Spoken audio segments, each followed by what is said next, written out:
कर्म किसी को माफ नहीं करता। एक दंपति ने चुराया एक संत का सोना और उन्हें हिसाब चुकाना पड़ा। एक महात्मा थे, उन्हें मोहरें और अशर्फिया भेंट में मिलती थी। सिद्धांत के अनुसार वैरागी के लिए धन और संपत्ति का संग्रह करना उचित नहीं है। जब 4-5 मोहरें इकट्ठा हो गईं तो उन्होंने विचार किया कि जब बहुत मोहरें इकट्ठा हो जाएंगी तो वो प्रयागराज के कुंभ में संतों के लिए भंडारा आयोजित करेंगे। मोहरें इकट्ठी करने के लिए महात्मा ने एक बड़ा सा डंडा बनवाया जो ऊपर से चूड़ीदार था लेकिन भीतर से खाली था। वो उसके अंदर मोहरें डालकर रखने लगे। अब वो जब भी श्रद्धालु जनों के पास जाते तो अंदर इच्छा रखते कि दक्षिणा में एक मोहर तो मिल ही जाएगी। कामना कोई भी हो बांधने वाली होती है, इसलिए कोई चाह नहीं रखनी चाहिए। अपनी चाह प्रभु की चाह में मिला देनी चाहिए। धीरे धीरे वो छड़ी मोहरों से भर गई। महात्मा अब प्रयागराज के कुंभ का इंतजार करने लगे।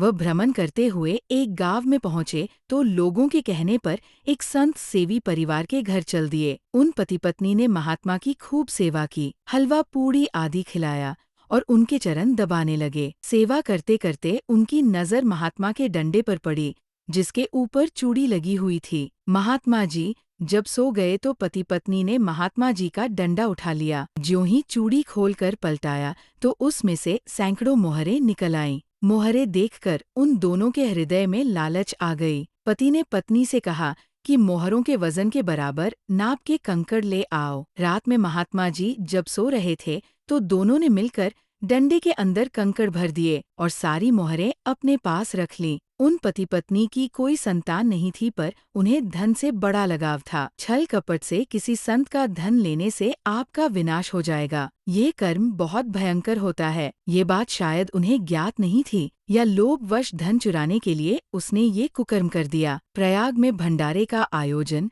और महात्मा का श्राप। महात्मा जी अगले दिन उठे और उस डंडे का वजन सही जानकर ऐसे ही साथ ले गए। प्रयागराज पहुंचकर महात्मा एक अखाड़े में रुके और वहां के महंत को प्रार्थना की कि कल के भोग का निमंत्रण संपूर्ण अखाड़ों को भेजा जाए और सबको दक्षिणा भी दी जाए। महंत ने हैरान होते हुए कहा कि महाराज जी, इसमें बहुत खर्चा होगा क्योंकि प्रयागराज में हजारों की संख्या में संत जन पधारे हैं। हो सके तो कुछ धन पहले दे दीजिए ताकि हम तैयारी कर सकें। महात्मा ने अपने डंडे की सुरक्षा करने के लिए कहा कि मेरे पास धन की पूरी व्यवस्था है और मैं भंडारे के अंत में सब आपको दे दूंगा। महंत अपने पास से धन लगाकर सब सामग्री आदि लाए और उन्होंने सब संत जनों को निमंत्रित कर दिया। जब भंडारा बनने लगा तो वो महात्मा के पास आए और बोले कि अब आप आगे की व्यवस्था के लिए कुछ धन दे दीजिए। भंडारा बन रहा है और संत जन भी निमंत्रित हैं, पर आगे के लिए हमारी इतनी सामर्थ्य नहीं है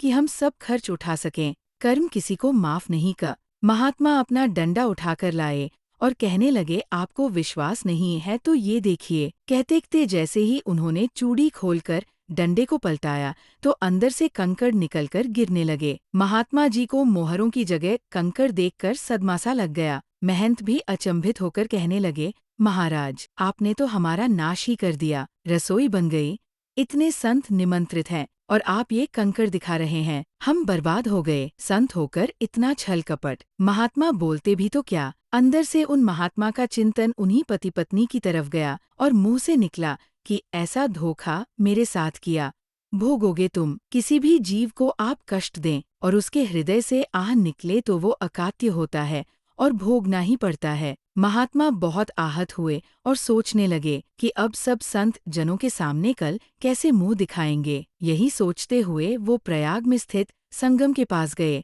और उसमें छलांग लगाकर उन्होंने अपने प्राण त्याग दिए। पति पत्नी को मिला कर्मों का दंड। इधर उस पति पत्नी के पास मोहरों से धन संपत्ति थी, पर उनका व्यापार और बढ़ा। साथ ही कुछ समय बाद उनके यहाँ एक पुत्र ने भी जन्म ले लिया। उनको लगा कि संत सेवा फलीभूत हो गई, जो पुत्र भी मिला और इतना धन ऐश्वर्य भी आने लगा। यही सोच दोनों आनंदित होने लगे और पुत्र को बड़ा करने में लग गए। कुछ समय बाद उस पुत्र को एक बीमारी हुई और उनका बहुत सारा धन उसके इलाज में जाने लगा। दोनों पति पत्नी पुत्र मोह में इतने आसक्त थे कि उसके लिए कुछ भी कर सकते थे। धीरे धीरे उनका व्यापार भी ठप होने लगा। सारी संपत्ति बिकने लगी पर पुत्र की बीमारी और बिगड़ती गई। उन्होंने हताश होते हुए पूछा कि बेटा, अब हम तुम्हारे लिए क्या कर सकते हैं? अब तो ज्यादा संपत्ति भी नहीं रह गई। उसने उत्तर दिया कि मेरी अंतिम इच्छा है, प्रयाग चलो और वहाँ जितने भी संत जन हैं